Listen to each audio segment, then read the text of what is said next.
आज बेहद ही दिल को झकझोर देने वाला, बेहद ही संवेदनशील एक मामला प्रकाश में आया है। ये एक बहन घनसौर से आई है।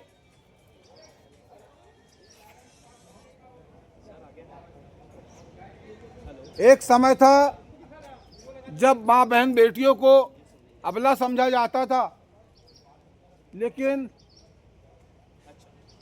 सरकार के द्वारा उनको सक्षम बनाने के लिए कई सारी जन कल्याणकारी योजनाएं महिलाओं के लिए चलाई जा रही हैं ताकि महिलाएं अपने पैरों पे खड़ी हों।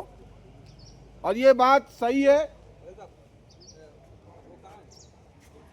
कि हम चाह लें तो क्या कुछ नहीं कर सकते, लेकिन कभी कुछ मजबूरियां होती हैं, कभी कुछ समस्याएं होती हैं। क्योंकि इस बहन के पास इसकी गोद में एक छोटा सा बच्चा है, एक और छोटा बच्चा है, 2 बच्चे हैं इनके। लेकिन यदि ये कहीं काम करने जाती है, कुछ करने जाती है, तो कैसे इन बच्चों का पालन पोषण होगा।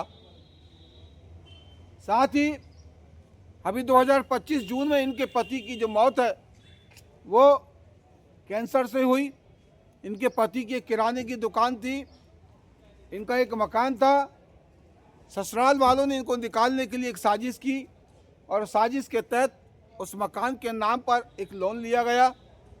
अब जब लोन लेने के बाद जमा करने की बारी आई तो लोन जमा करने के लिए इनको आगे कर दिया गया। अब ये बहन कहाँ से पैसा दे, जब इसने लोन ही नहीं लिया, इसके पास पैसा ही नहीं आया, ये कहाँ से पैसा दे दे।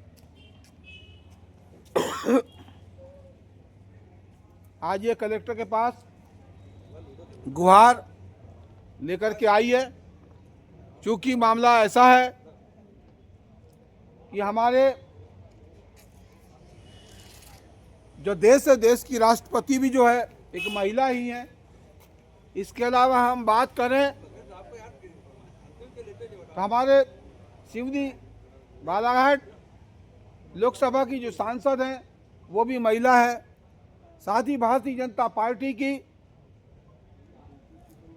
जो अध्यक्ष हैं, जिलाध्यक्ष, वो भी एक महिला ही है।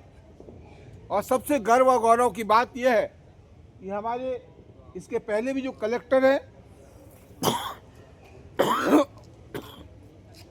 वो भी महिला थी, और वर्तमान में जो शीतला पटले जी आई हैं वो भी महिला ही हैं।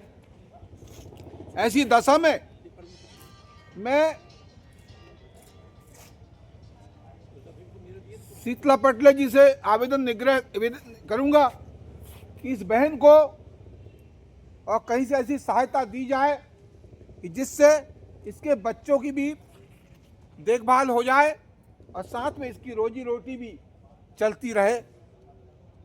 क्या नाम है आपका? सोनल नाम। आगे आओ, एक मिनट बताइए। मेरा नाम सोनल नामदेव है। हाँ। मेरे पति का नाम विनोद। कहाँ की रहने वाली हो? मैं धनौरा की रहने वाली हूँ। बताइए।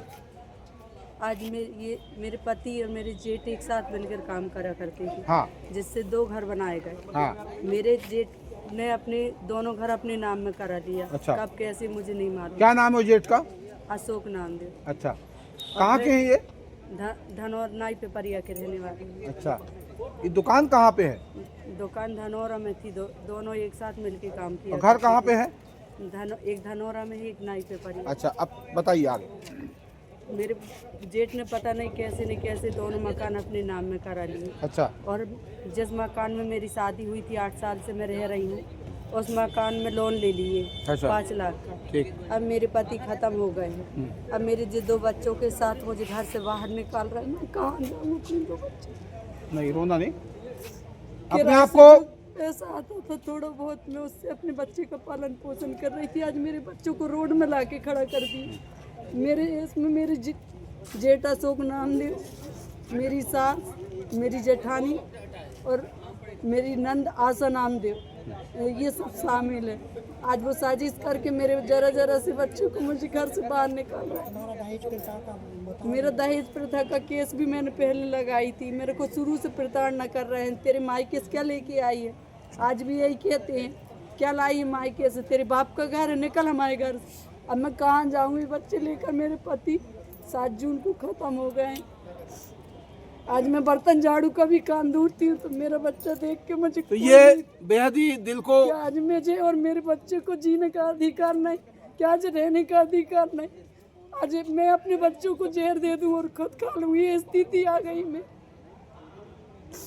आज मैं कैसे पालूं अपने बच्चों को? क्या करूं मैं? कहाँ जाऊं? जे दुनिया में क्या मेरे बच्चों के लिए कोई जगह नहीं। तुम्हारे पति क्या करते थे वो बताओ। मेरे पति ऑनलाइन काम किया करते थे, सारी कमाई उन्हीं की, और सब लोग इनने अपनी साजिश से सब अपने कब्जे में कर लिया और मुझे घर से बाहर निकाल रहे हैं। मैं क्या करूं? क्या चाहती हो आप? आज मैं कुछ भी करूंगी लेकिन मेरे बच्चे पालूंगी। आज मुझे कोई मेरा बच्चा देखकर काम नहीं देता, मैं कहाँ जाऊं? मैं नहीं कैसे चाहती अपने क्या बच्चे हो? का पालन पोषण मतलब आपके ससुराल पक्ष से क्या चाहती आज हो? मुझे मेरे बच्चे का अधिकार मिलना चाहिए। आज मुझे अब घर रहने को मिलना चाहिए। आज मुझे कोई ऐसी जॉब मिल जाए जो मैं कर सकूं, मैं को कुछ भी करूंगी। तो ये इस जिस बहन घर में मैं रह रही हूँ वो घर मुझसे ना छीना जाए। मेरी उसमें मेरे पति के साथ यादें हैं। आज मेरे पति नहीं है लेकिन उन यादों के सहारे मैं अपनी ज़िंदगी गुजार लूँगी, मैं यही चाहती हूँ। और मेरे को कोई छोटी मोटी नौकरी मिल जाए तो मैं अपने बच्चों के साथ अपना जीवन यापन करूँ, उनकी पालन पोषण करूँ। मेरा यही मेरी ख्वाहिश है और वो कुछ नहीं। मोहन यादव जी जो हैं इस देश की प्रदेश की हर बहन को अपनी बहन कहते हैं।